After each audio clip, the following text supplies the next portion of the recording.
전사님이 목사님 건강 막 이러시니까 네.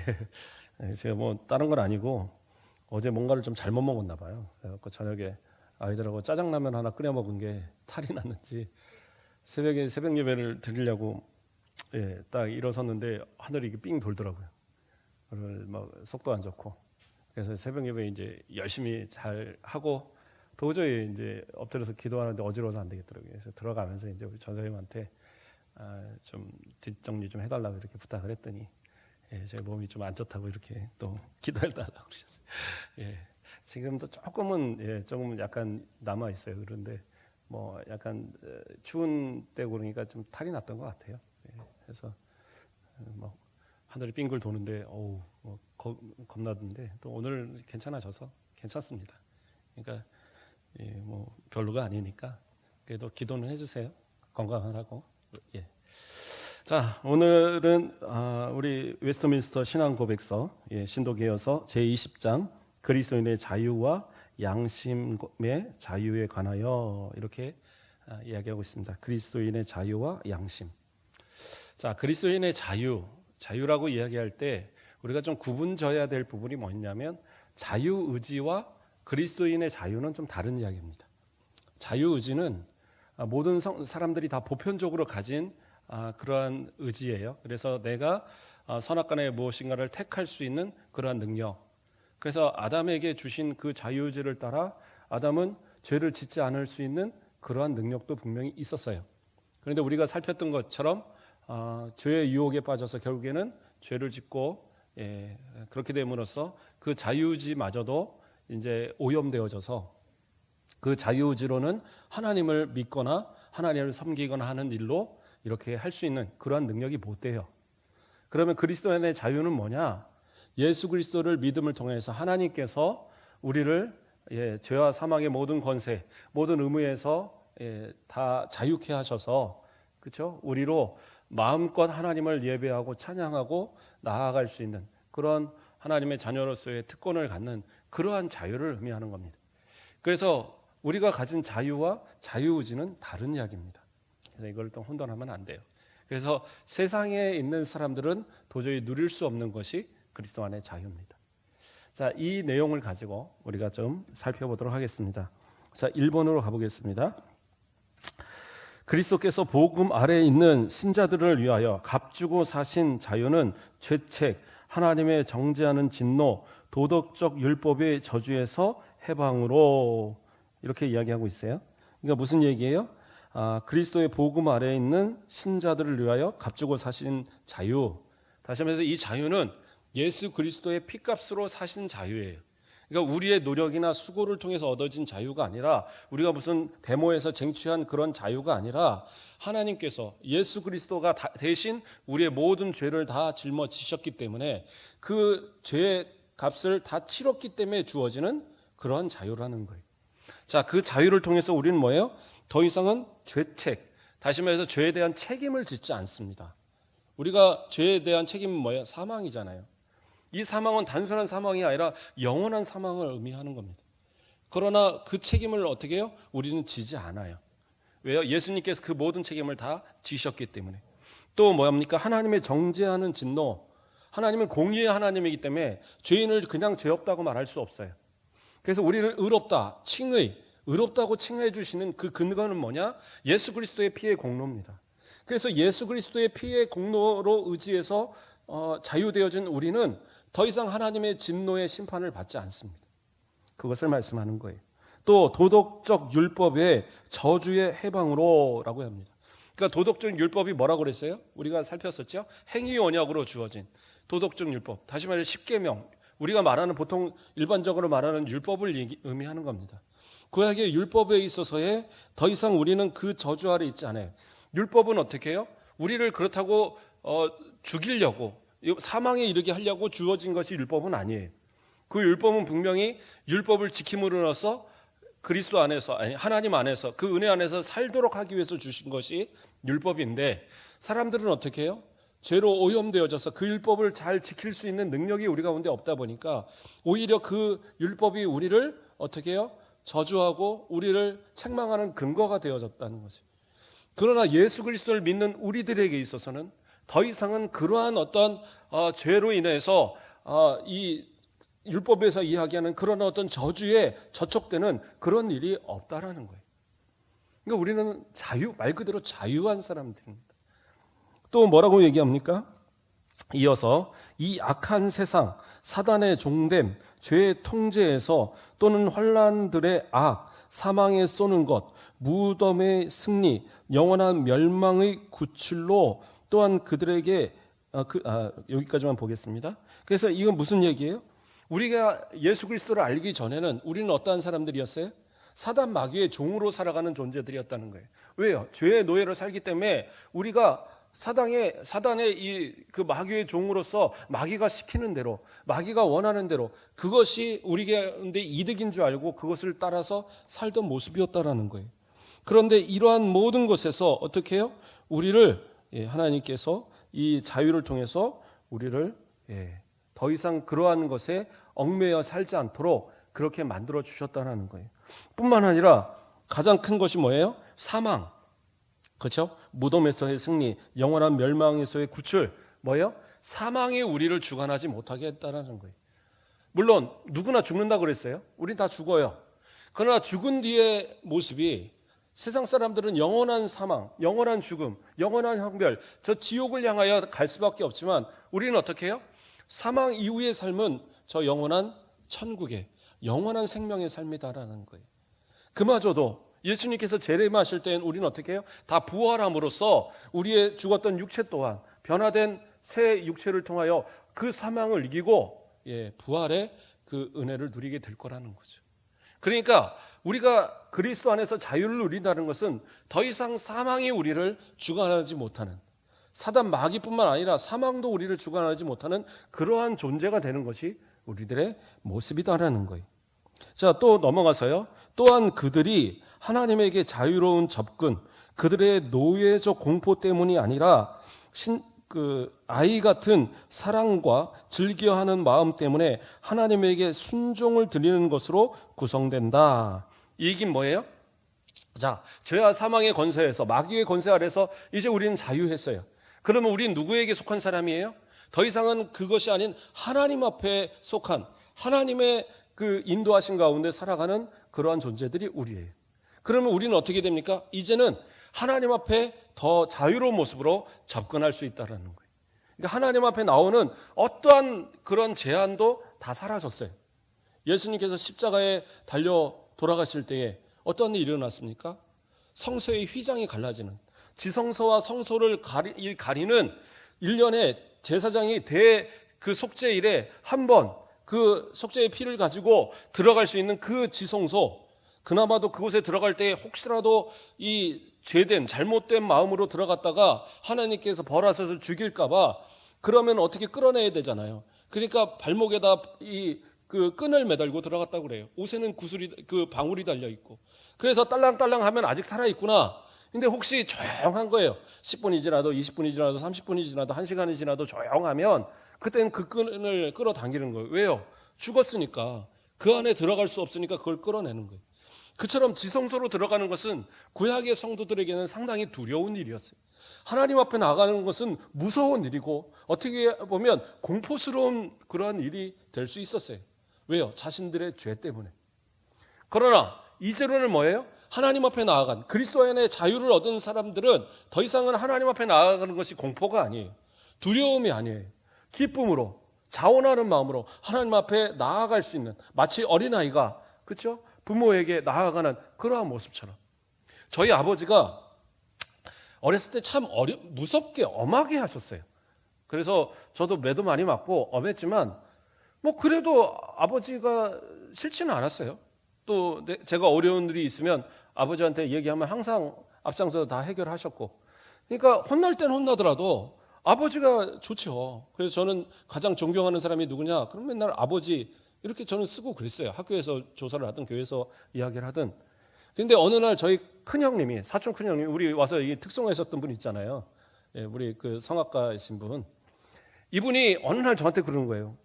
너는 너네 아버지 안 무섭냐? 그러더라고요. 그래서 왜 뭐가 무서워? 그랬더니 자기는 어려서 자라면서 교회 다닐 때 저희 아버지가 제일 무서웠대요.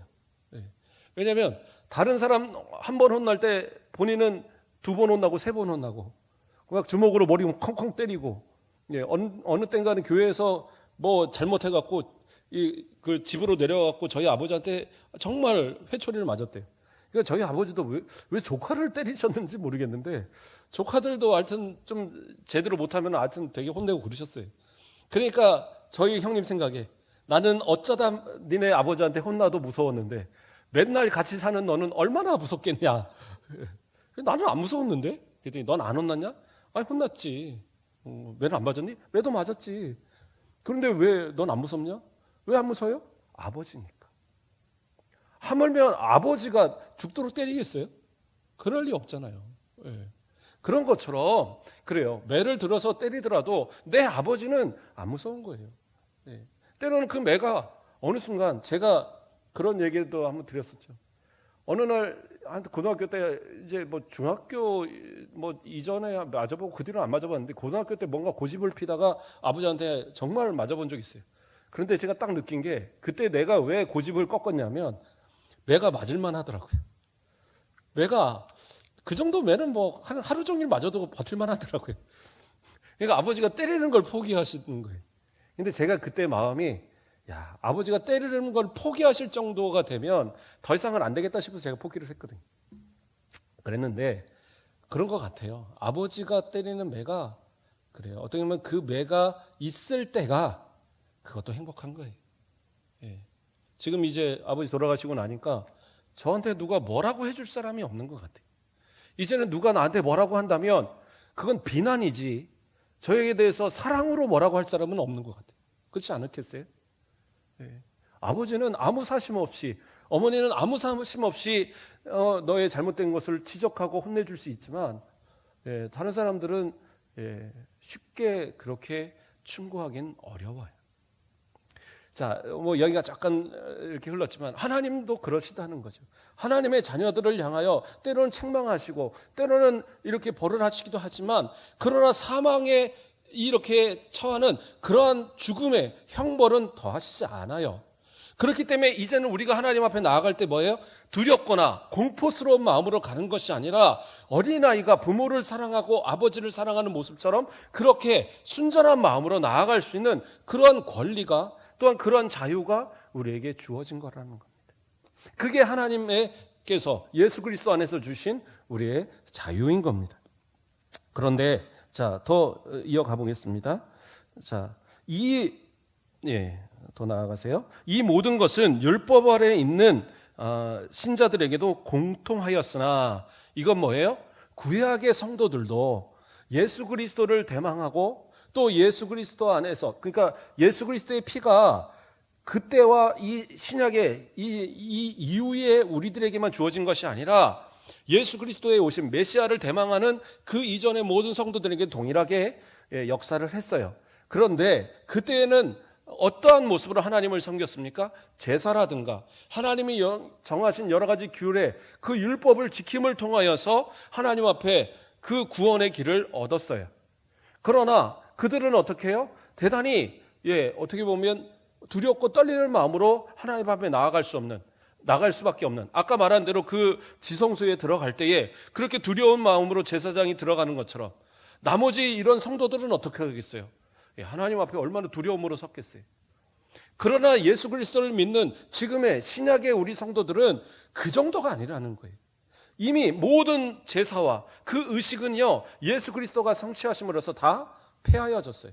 더 이상은 우리가 그것을 지키지 않아도 예수 그리스도의 이름만 가지고 나아가면 하나님 앞에 마음껏 나아갈 수 있는 거예요. 지금 그 말씀을 하고 있는 겁니다. 그래서 신약 아래서 그리스도인의 자유는 유대인의 교회가 굴복한 의식적 율법의 명예에서요 그들의 해방에서 은혜의 보좌에 한층 더 담대히 접근하면서 그렇죠? 지금 얘기한 대로 그런 의식적 모든 행위들 제사와 뭐 절기를 지키는 것과 어떤 율법의 어떤 그러한 행위들 그러한 곳으로 접근하는 것이 아니라 은혜의 보좌 하나님께서 주시는 값없이 주시는 그 은혜의 보좌로 우리가 나아갈 수 있는 그런 접근함이 주어졌다는 거예요. 율법 아래에 있는 신자들은 통상으로 참여한 것보다 충분한 하나님의 겁없는 영의 전달에서 한층 더 확대된다. 그렇죠? 예. 율법 아래 있는 자들이 누리지 못했던 더 큰 자유, 더 큰 은혜, 그것이 뭐예요? 성령께서 우리 가운데, 여기서 영이라고 표현했죠? 값없는 영, 다시 말해서 성령께서 우리 가운데 계심을 통하여서 우리가 더 하나님 앞에 더 가까이 나아갈 수 있는 그러한 은혜의 확대가 이루어지고 있다. 그렇게 설명하고 있는 겁니다. 자, 그러면 두 번째로 또 가보겠습니다. 예, 하나님만이 양심의 주이신 바 그는 양심을 신앙 혹은 예배의 사건들에서 무엇이든지 그의 말씀에 배치되거나 혹은 말씀 밖에 있는 사람들의 교리들과 계명들로부터 자유하게 하셨다. 이게 무슨 말이에요? 모든 사람에게는 양심을 두셨습니다. 하나님께서 우리 마음 가운데 양심을 두셨어요. 근데 그 양심의 주관자가 누구냐? 하나님이시라는 거예요. 모든 양심의 주인이 하나님이세요. 그래서 그 양심을 통해서 우리는 어떻게 해요? 예배에 있어서 그 예배를 드리든지 또는 그렇죠? 예, 말씀 밖에 있는 사람들의 어떤 그런 세상의 교리 혹은 이단들의 그런 어떤 계명들로부터 우리가 그것을 따르지 않을 수 있는 자유를 갖게 만드셨다라는 거예요. 그 양심이 우리를 그러한 곳에서 자유하게 만드셨다는 거예요. 그러니까 뭐라고 표현할까요? 천주교 같은 데서는요, 그렇게 이야기합니다. 교회의 권한, 교황의 권한, 그리고 이 주교들의 권한을 상당히 높이 둬요. 물론 우리도 교회의 어떤 권한, 또 하나님의 말씀의 권위를 절대적으로 따르지만, 그러나 그들은 하나님의 말씀의 권위가 아니라 사람의 권위를 얘기하는 거예요. 교회에도 불구하고 그런 어떤 이 외적인 어떤 그런 교회의 어떤 그 지도층이라고 표현할까요? 그 교황과 그 주교들의 어떤 그러한 지도에 절대적으로 복종할 것을 요구합니다. 왜요? 그들이 생각할 때는 그 권위가 성경의 권위보다도 더 위에 있다고 여겨요. 그래서 그러한 어떤 때로는 잘못된 교리를 가르쳐도, 잘못된 주장을 가르쳐도 그것을 하나님의 말씀과 동일하게 받고 그것을 섬겨야 되는 것으로 안다는 거예요. 그러니까 그 양심에 이것이 거리껴도 그거를 부인하지 못하는 거예요. 왜요? 그것은 교회의 권위와 그것은 그 교황의 권위, 주교의 권위들이 우선되기 때문에. 그러나 그것은 잘못된 겁니다. 신앙의 양심을 하나님께서 우리 가운데 주셔서 잘못된 것을 판단하면 그것이 잘못되었다고 말할 수 있는 그리고 그것을 거부할 수 있는 것이 우리의 모습이어야 돼요. 이단들이 그렇잖아요. 처음에 이단에 빠지면요, 모르고 빠질 수 있어요. 예. 그냥 한 번, 두 번, 세 번 가다 보면 빠질 수 있어요. 그러나 이것이 잘못이라는 것을 아는 순간 그것을 버릴 수 있는 그러한 믿음이 있어야 됩니다. 그게 자유예요. 근데 어떤 이들은 한 번 두고 세 번 가고 네 번 가고 하다가 또 사람들하고 친해지고 때로는 거기서 어떤 사업적인 관계가 형성이 되고 때로는 그런 어떤 인간적인 관계가 형성이 되면 그런 관계 때문에 버리지 못하고 나오지 못하는 사람들이 있어요. 그건 뭐예요? 아유, 제가 이단에 다녀도 저는 하나님 잘 섬겨요. 그러니까 뭐 저는 이단에 있어도 이단 섬기는 게 아니니까 괜찮아요. 그런 거 없어요. 그들과 동조하고 그들의 삶 가운데 함께하는 그 자체가 그것이 하나님을 배반하는 거예요. 그래서 그러한 모습으로 살아가는 것은 올바른 모습이 아니다라는 거예요. 그래서 뭐라고 합니까? 그래서 양심을 떠나서 이런 교리들을 믿는 것이나 이러한 계명들을 순종하는 것은 양심의 참 자유를 저버리는 것이라고 얘기하고 있죠, 분명하게. 그러니까 이런 잘못된 것을 알면서도 그것을 어떠한 이유에서든 간에 동조하거나 함께하는 것은 하나님 앞에 죄가 되는 거예요. 그건 결코 우리의 자유가 아니에요.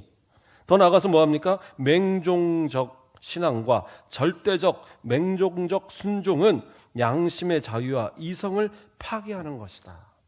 그래서 때로는 그래요. 신앙의 모습도, 우리가 가진 신앙의 모습도 맹목적이나 맹종적인 신앙이 돼서는 안 돼요. 이게 무슨 얘기예요? 덮어놓고 믿는 신앙이 돼서는 안 된다고. 어떤 분들은 그래요. 그냥 다 좋은 거겠지 하고 덮어놓고 믿는다는 거예요. 그래서 주일날 올 때 이렇게 한번 딱 열었다가 일주일 동안 덮어서 딱 얹어놨다가 또 예배 드릴 때만 와서 딱 폈다가 그러면서 신앙생활을 한다. 물론 우리 이 합동 측에서 그리고 이렇게 하나님의 말씀을 열심히 연구해서 전하는 목회자 밑에서 신앙생활하면 그래요. 그 말씀을 듣고 아멘 하는 것으로도 충분한 믿음의 생활이 될 수 있겠죠. 그런데 참 우리가 주의해서 봐야 할 것은 많은 목회자들이요, 처음엔 열심을 다하고 처음에는 진짜 하나님의 말씀에 따라서 전하고 그렇게 하려고 했던 그들이 어느 순간 지나가면 한 5년 되고 10년 되고 20년 되고 하다 보면 돌변하는 이들도 있더라고요. 그런데 참 성도들이요, 정말 때로는 진짜 양 같은 것 같아요. 목자가 이리로 끌든 저리로 이끌든지 그냥 무비판적으로 따라가는 성도들도 상당히 많아요. 때로는요, 어떤 교회는 목회자가 성범죄를 저지르고 교회 내 이 목회자가 면직되는 사유 중에 두 가지가 있는데 하나는 이단이고 하나는 칠계를 범하는 겁니다. 성범죄를 행하는. 이건 무조건 면직이에요, 원래 교회 법에 따르면. 그런데 이제 뭐 어떤 경우들은 뭐 여러 가지 이유로 인해서 벗어나는 사람들도 있더라고요. 그런데 그러한 어떤 범죄를 행했음에도 불구하고 교회가 워낙 오래 유대에 있다 보니까 그냥 그 교회를, 그 성도들이 우리가 용서할게요. 목사님 우리가 용서하고, 목사님 회개하셨죠? 그러면 우리가 용서하죠. 그러고 넘어가는 교회도 있더라고요. 제가 깜짝 놀랐어요. 이 광양의 어떤 교회가 실제로 그런 교회가 있더라고요. 그거는 옳은 모습이 아닙니다. 성도들이 뭐예요? 마음 가운데, 그거는 용서의 범위를 벗어난 거예요. 그건 나의 용서의 권한이 아니에요. 성도들이 뭐 그냥 공동의회 해갖고 우리 목사님 용서할게요, 용서할 수 있는 권한이 아닙니다. 이건 하나님이 용서하시고 하나님이 벌하실 일이지, 우리 뭐예요? 교회의 법에 따라 치리하는 것밖에 방법이 없어요, 사실은. 그리고 그가 정말 회개했다고 한다면 처음부터 다시 시작해야죠. 하나님 앞에 다시 공부하고 다시 교회 일정한 기간 동안, 그렇죠? 교회 법에 따라서도요, 목사님들이 이혼을 하면 사실은 5년인가 이상 직무를 할 수 없어요. 그러니까 교회 법에서도 그런 어떤 이 기준들이 분명히 있거든요. 그러니까 그러한 어떤 부분들의 책임을 충분히 진 다음에 그리고 새롭게 시작을 한다면 그것이 용서받는 거지. 지금의 모든 지위와 모든 걸 다 지켜가면서 저는 회개했습니다, 그러니까 용서받았으니까 저는 이 사역을 계속 진행합니다, 그건 옳은 것은 아닌 것 같아요. 다른 죄들은 그래요. 뭐 금전적으로 조금 어떤 잘못을 하는 거나 고의가 아니고 실수하는 경우들이 있잖아요. 또는 뭐 인간관계 속에서 뭔가 좀 실수를 하던가, 그것은 어떠한 그냥 일정한 징계로서 끝날 수도 있지만 이단 그리고 어떤 성범죄의 경우는 사실은 교회는 철저하게 다스려야 돼요. 그래서 요한계시록에도 그렇고 이 고린도 전서를 우리가 살피면서도 그랬고, 뭐예요? 성범죄에 있어서는 교회가 관용하지 말라고 분명하게 얘기합니다. 왜? 그것으로 인해서 교회가 오히려 타락하는 원인이 될 수 있기 때문에. 자, 어쨌든 그래서 뭐예요? 교회에 있어서 무조건 맹목적으로 섬기는 것은 옳은 게 아니다라는 거예요. 오로지 하나님의 말씀으로 정직하게 전하고 하나님의 말씀을 가지고 올바른 것을 가르칠 때는 이 부족한 정무세 목사가 전하는 하나님의 말씀이라 할지라도 그것은 하나님의 말씀이기 때문에 아멘하고 다 순종하셔야 돼요. 정당하게 전하는 것에 있어서 반기를 들고 뭐 좀 이따 살펴보겠지만 그러한 모습은 올바른 모습 아니에요. 그것은 또 교회법에 따라 또 치리받을 일입니다. 그러나 목회자가 잘못된 길을 가고 잘못된 행동을 하고 하나님의 말씀에서 어긋난 모습들을 나아갈 때 그것을 눈감는 것도 성도들의 올바른 모습은 아니에요. 그래서 맹목적인 신앙이 아니라 뭐예요? 하나님의 말씀에, 하나님의 그 원하시는 뜻에 합당한 신앙생활을 하는 것, 그게 신앙인의 자유예요. 그래서 그러한 모습을 지금 이야기하고 있는 겁니다. 그래서 양심은, 참 양심을 가진 자는 어떻게 해요? 신앙인의 자유와 참 양심을 가진 사람은 맹목적인 신앙과 절대적인 맹목적인 순종이 아니라, 그렇죠? 하나님이 주신 양심과 그 신앙의 온전한 그런 어떤 판단에 따라서 행하는 그런 모습이 온전한 신앙자의 모습이다라고 할 수 있다는 거예요. 자, 3번으로 넘어가 보겠습니다. 그리스도인의 자유를 구실로 하여 어떤 죄를 범하거나 어떤 욕심을 품는 자들은 그것에 의하여 그리스도인의 자유의 목적을 파괴한다. 무슨 얘기예요? 예, 그리스도인의 자유가 있다고 해서 이 자유가 방종이 돼서는 안 된다라는 거예요. 그렇죠? 자유를 누린다라는 건 뭐예요? 의무를 다하는 자가 자유를 누리는 거예요. 그렇잖아요? 우리가 우리 일반적으로 사회에서 자유를 누린다고 할 때 우리가 자유를 누리기 위해서는 어떠한 것이 있어야 됩니까?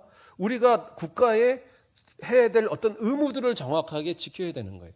뭐 국방의 의무, 뭐 납세의 의무, 뭐 교육의 의무, 뭐 몇 가지 의무 있잖아요. 옛날엔 4가지였는데 요즘에는 6가지인가 7가지로 늘어났더라고요.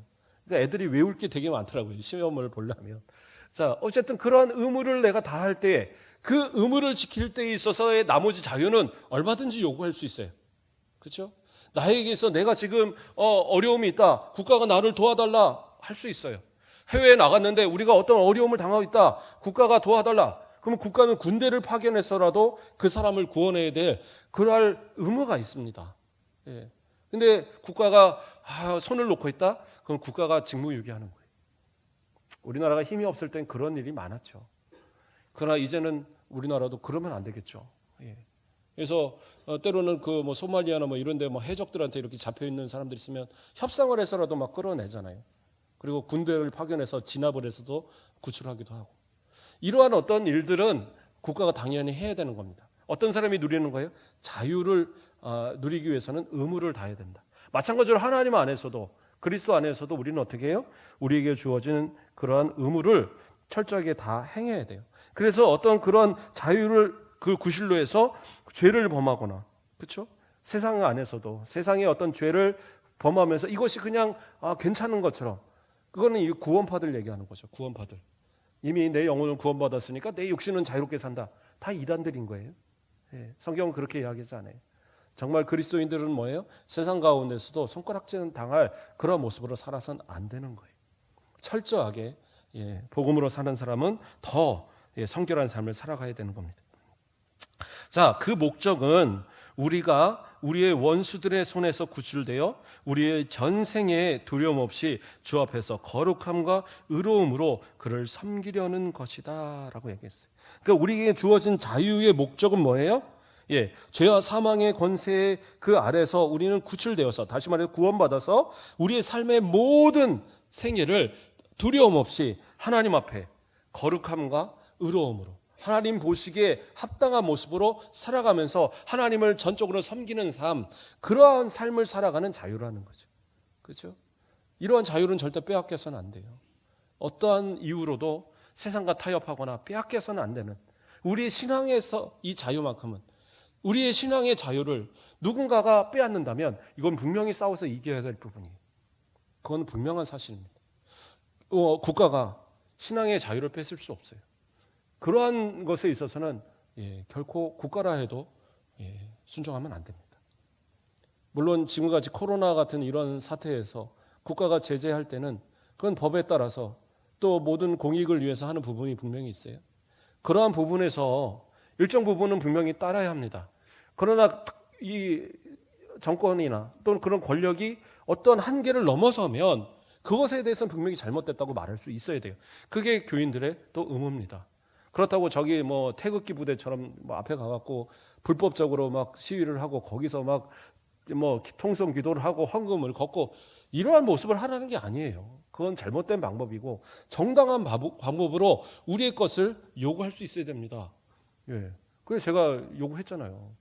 왜 다른 건 다 허용하는데 밥은 안 돼? 그래서 왜 밥은 안 돼요? 밥도 먹게 해주세요 하고 올렸더니 그래서 우리 뭐 저 때문에 그런 건지 다른 사람도 올렸는지 모르지만 그 덕분에 지금 순천에 있는 교회들은 다 밥 먹어요. 그렇게 됐어요. 그러니까 정당한 건 요구하면 돼요. 인터넷에도 올렸죠. 그랬더니 7일에서 14일 이내에 답변을 주겠다고 그러길래 3일 뒤에 제가 막 전화를 해서 담당자한테 전화라고 했더니 조금만 기다려달라고 하더니 그 이틀 뒤에 됐다고 연락이 오더라고요. 그러니까 잘못된 건 잘못됐다고 얘기하면 돼요. 그것은 정당한 권리입니다. 그러니까 그리스도인의 자유는 분명히 그러한 것을 할 수 있어야 돼요. 그러나 뭐예요? 그러나 우리가 그 어떠한 그 의무적인 것을 다 지켜야 되고 또 그 가운데서 하나님 앞에 또 올바른 그러한 거룩한 삶을 유지해 가는 것, 그게 그리스도인의 자유의 모습이다라는 거예요. 자, 또 4번으로 넘어가 보겠습니다. 하나님이 제정하신 권세들과 그리스도가 값주고 사신 자유는 파괴하는 것이 아니라 피차에 서로 지지하며 보존하는 것이며 하나님에 의해 의도되는 것이므로 그리스도인의 자유를 구실로 하여 국가적이나 교회적인 합법적인 권세 또는 그것의 합법적인 행사에 반대하는 자들은 하나님의 규례에 반항하는 것이다. 자, 이것이 중요한 이야기입니다. 자, 뭐라고 얘기하고 있어요? 모든 권세는요, 하나님께서 세우신 겁니다. 그러니까 어떤 분은 설교할 때 그 얘기 하더라고요. 하나님께서 권세를 다 세우셨으니까 그러니까 무조건 순종해야 됩니다. 대통령 탄핵하는 거 안 되고 감옥 보내는 거 안 되는 겁니다. 그건 잘못된 얘기예요. 여기서 뭐라고 분명히 얘기합니까? 예, 합법적인 권세를 얘기하는 거예요. 그러니까 이 합법적인 어떤 그런 권세의 것들을 그것을 반대하는 건 분명히 잘못이에요. 그 모든 권세는 누구로부터 와요? 하나님께로부터 오는 겁니다. 로마서 13장 1절을 보면 각 사람은 위에 있는 권세들에게 복종하라. 권세는 하나님으로부터 나지 않음이 없나니 이렇게 이야기하고 있어요. 뭐예요? 모든 권세, 모든 다스리는 권세는 분명히 하나님으로부터 나요. 그러나 그것이 잘못된 것이고 그것이 불의한 것이고 그것이 전혀 그 하나님의 법에 합당한 것이 아니라면 그것에 오케이 할 수는 없는 거잖아요. 복종할 수는 없습니다. 그것은 분명히 잘못됐다라고 정당한 방법으로 정당한 평화적 시위가 됐든 정당한 방법으로 그것을 잘못됐다고 말할 수 있어야 돼요. 그렇죠? 옛날에 그 미국에 흑인 이런 차별, 인종차별이 심할 때 미국은 지금도 인종차별이 참 심한 동네지만 그러나 어쨌든 그 심한 가운데에 마틴 루터 킹이라는 그 목사님은 어떻게 해요? 평화적 시위를 주장을 했죠. 그분의 다른 모든 모르겠습니다. 그런데 저는 하여튼 그 평화적 시위는 상당히 기독교적인 거예요. 나가서 폭력으로 돌을 던지고 총을 쏘고 그를 싸우는 것이 아니라 묵묵하게 그 평화적으로 자신의 의견을 표출하는 것, 그것이 가장 올바른 모습이고 그 모습에 그렇죠? 그전에는 반대하던 그러한 어떤 백인들까지도 그 평화로운 시위에 동조하기 시작하고 그러면서 미국이란 나라가 변화되고 그렇죠? 지금 트럼프 대통령이 막 또 인종차별 막 이렇게 하지만 그 전에 오바마 대통령 그 흑인임에도 불구하고 그럼에도 불구하고 미국의 대통령이 되는 일들이 일어나는 것, 그게 가능한 이유는 뭡니까? 그러한 잘못된 것에 대해서 평화적으로 그것을 잘못됐다고 이야기하는 그곳에서 그것이 이루어지는 거예요. 그러나 이것이 합법적인 어떠한 것이라면 하나님 앞에서 또 합법적인 어떠한 것으로 되어지는 그 지도고 그런 권세라면 그 앞에는 분명히 우리는 복종할 수 있어야 돼요. 그것이 올바른 성도들의 모습이에요. 합법적인 어떠한 상황, 그러한 어떤 모든 사람의 공익이 되는 그 상황 속에서 때로는 그런 집단 이기주의가 있죠. 그래서 우리 가운데 더 큰 이익을 받기 위해서 그 공익을 해치는 그러한 어떤 주장, 그것도 옳은 모습은 아니에요. 의사들 같은 경우에. 그렇죠? 이쪽 지방이나 이런 데들 병원이나 의사들이 부족하니까 그러한 사람들을 좀 충원하기 위해서 섬이라든가 막 이런 데 그 공공의료원들이 부족하니까 이런 사람들을 위해서 좀 증원하겠다 하니까 무슨 학생들까지 시험을 하고 보이콧하고 모든 그 병원들이 응급실까지도 폐쇄하는 일이 일어나고 이러한 일이 일어나서는 안 되거든요. 그건 집단 이기주의입니다, 진짜. 이러한 모습은 진짜 징계받아야죠. 이것에 대한 책임은 분명히 그들이 물어야 합니다. 의사들이요, 돈 많이 벌잖아요. 물론 고생 많이 합니다. 수술 한번 들어가면 열 몇 시간씩 하고 그러니까 분명히 고생하고 돈을 많이 받아야 된다고 저는 생각을 해요. 그러나 그렇게 많이 받으면 그만큼의 책임도 따라야 되는 거예요. 그 책임을 다하지 않으면서 불법적인 방법으로 그러한 어떤 일을 행한다? 그럼 그 책임도 분명히 져야죠.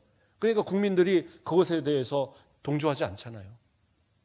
그런 것처럼 그리스도인도 마찬가지입니다. 합법적인 권세 아래서는 그것을 인정하고 따라야 되는 거예요. 그러니까 그것을 인정하지 않는 건 뭐예요? 그것을 세운 하나님, 그 권세를 주신 하나님을 인정하지 않는 것이고 더 나아가서 뭐예요? 그 신앙을 우리가 버리는 것과 마찬가지예요. 그래서 이 웨스트민스터 신앙 고백서에서 뭐라고 얘기합니까? 그러한 하나님의 규례에 반항하는 것이다. 다시 말해 하나님을 대적하는 것과 동일한 것이다 라고 얘기하고 있어요. 또 그들의 본성의 빛과 뭐예요? 이성을 본성이 무슨 우리가 한참 전에 살펴봤죠. 이성을 얘기하는 겁니다. 그들이 이성과 신앙과 예배 혹은 생활에 관한 그리스도교의 알려진 원칙들과 경건의 능력에 배치되는 의견을 공포하거나 그 같은 행위를 지지한다면 혹은 그 성질상 또는 공포 혹은 주장의 방법상 그리스도가 교회에 세우신 외적 평화와 질서를 파괴하는 그릇된 의견과 행위를 한다면 그들은 교회의 책벌에 의해 합법적으로 문책되고 고소될 수 있다라고 얘기하고 있어요. 무슨 얘기입니까? 하나님께서 세우신 그 권세를 부정적인 어떤 것으로, 우리가 보통 이성이라는 건 뭐예요? 모든 사람들이 보편적으로 생각하는 그러한 어떤 올바른 그런 행위, 이것에 벗어나면 안 된다는 거예요. 어떤 목사님이 그런 얘기를 하셨더라고요. 그거 참 괜찮은 것 같아요. 그러니까 뭐라고 그래, 정확한 제가 이야기는 기억이 나지 않는데 뭐 대충 그 내용을 기억을 해보면 우리가 이제 그 어떤 그리스도의 그런 복음을 위해서, 진리를 위해서 우리가 목숨을 걸고 싸우고 하는 것은 그것은 정당하다 이거예요. 그러나 그 정당함이 만약에 많은 사람들에게 그런 위협이 되고 또 그 사람들에게 피해가 된다면 그것은 올바른 모습이 아니다라는 얘기를 했더라고요. 그래서 지금 이 코로나의 시대에 우리 교회들이 너무 그렇게 뭐 우리 예배 막 이것만을 위해서 무조건 뭐 모여서 막 통솔기도 하고 이런 모습이 옳은 건 아니다라는 것을, 국가에 어느 정도 협조해야 되는 것도 옳은 모습이다라고 이제 이야기를 하셨더라고요. 그 말엔 동조를 합니다. 그래요. 다른 사람들한테 피해가 되면서까지 내 신앙의 어떤 것들을 막 주장하다가 보면 때로는 그리스도인들이 오히려 세상 가운데서 등을 돌리게 되는 그러한 이유가 되기도 합니다. 그건 이성으로 판단으로서 올바른 모습은 아니죠. 또한 뭐예요? 예배라든가, 그렇죠? 신앙의 어떤 행위들 또는 그런 생활에 또 교회의 어떤 그 기본적인 어떤 전통 또는 이 하나님의 말씀에 있는 이러한 것에서 어긋나게 행동하는 모습들이 있다. 그 잘못된 것을 주장하고 잘못된 것을 그렇게 말하는 그런 모습이 있다. 그건 자유가 아니다라는 거죠. 그것은 어떻게 해요? 교회가 어떻게 해요? 그 책벌에 의해서 합법적인 문책을 할 수 있다라고 얘기하고 있어요. 이건 뭐예요? 권징을 얘기하는 겁니다. 교회는요, 성도들이 잘못할 때에 그 잘못에 대해서 권징합니다. 그러한 권징은 교회를 정결하게 또 교회를 견고하게 세우는 그러한 은혜의 어떤 하나 방편이 되는 거예요. 성도들이 교회는 무조건 사랑 얘기하는데요. 지금은 교회의 권징이 많이 좀 사라진 때입니다. 그래서 성도들이 잘못하는 것에 있어서 그냥 넘어가요. 사회적으로 큰 무리를 일으켜도 그냥 그건 사회, 교회는 관계없어 그렇게 생각을 해요. 아니에요. 사회적으로도 큰 무리를 일으키면 그 사람은 분명히 교회가 권징을 해야 돼요. 목회자도 마찬가지잖아요. 아까 말한 대로 사회적으로 어떤 그런 성범죄 이런 거 하면 면직하잖아요. 성도들도 마찬가지입니다. 사회적으로 어떤 그러한 무리를 일으키고 죄를 범하고 그것에 대해서 형을 받으면 교회에서 모든 공직도 다 면직되는 거예요. 정직되고. 그게 맞아요. 근데 많은 교회들이요, 그걸 하지 않아요. 그러니까 밖에서 그 어떤 큰 범죄로 인해서 형을 살고 몇 년을 살고 와서도 교회에서는 저는 장로입니다, 저는 안수집사입니다, 권사입니다 하고 똑같이 행동을 합니다. 그거 그런 거 아니에요. 그것에 대해서 충분한 확실한 권징을 내리고 그것으로 인해서 그 사람이 회개하고 그 사람이 정말 하나님 앞에 다시 돌아왔다라고 여겨질 때 그것을 해벌을 하든지 아니면 다시 그 교회에 물어서 그것에 대해서 공동의회를 통해서 다시 신임을 물어야 되는 거예요. 그런데 그러한 어떤 이 권징을 교회가 하지 않는 그런 모습. 그러니까 어떤 분은 감옥에 사기쳐갖고 감옥에 유치장에 들어가 있는 걸 목사님이 가서 얼마나 힘드시냐고 그러니까 바울도 고난 당했고 베드로도 핍박 당했는데 이 정도 고난인 이런 얘기 말도 안 되는 소리 하는 거예요. 그러니까 교회는 때로는 그러한 잘못에서 명확하게 그렇게 징계하라고. 그건 자유가 아니라 방종이기 때문에 교회는 그것에 대해서 징계하라고 분명히 이렇게 기록하고 있는 겁니다. 말씀을 정리하겠습니다. 요즘 시대는 어떻게 보면 시대는 권위가 무너진 시대가 아닌가 생각을 합니다. 아버지가 집안에서 권위가 무너지고 어머니의 권위가 무너지고 그렇죠? 교회 목회자의 권위가 무너지고 또 사회 대통령의 권위가 무너지고 그러나 이 시대가 자유의 시대이기 때문에 그런 건 아니에요. 때로는 방종으로 흐르고 있는 것이 아닌가. 권위를 인정하는 것은 사람을 인정하는 것이 아니라 하나님의 그 권세를 세우신 하나님을 인정하는 것이. 그러므로 그 인정하고 그것을 지키는 가운데 주어진 자유가 진짜 자유예요. 그 자유를 누리고 그 자유를 통해서 정말 하나님 앞에 올바른 신앙의 모습들을 지켜가는 것. 그것이 사회이고 교회 안에서 우리 성도들의 모습이 될 때 그것이 진짜 하나님께 칭찬받을 성도의 자유와 양심을 누리는 우리들의 모습이다라는 겁니다. 오늘도 주님의 주신 그 자유로 또 날마다의 삶 가운데 주님과 동행하고 그 기쁨을 누리며 살아가는 저와 여러분 되시길 주님의 이름으로 축복드립니다. 기도하겠습니다. 사랑의 하나님 감사를 드립니다. 우리를 사랑하시고 우리의 모든 죄를 그리스도의 피로 성량하사 우리로 죄와 사망 권세에서 그 아래에서 살지 않도록 마귀의 종으로 살던 우리를 하나님의 자녀의 자유로 권세로 우리에게 채워주심을 감사를 드립니다. 이 땅을 살아가면서도 방종하지 않고 주의 이름에 또 하나님의 영광을 드러내기에 합당한 삶을 살게 하시고 또 주님이 세우신 모든 권세 국가와 또 교회 안에 하나님이 정하신 그 권세에 순종할 수 있는 믿음이 있게 하시고 때로는 잘못된 것이 있다 할 때에 또한 올바른 방법으로 정당한 방법으로 그것을 또 지적하고 나아갈 수 있는 그런 바른 시각도 우리에게 허락하여 주시옵소서.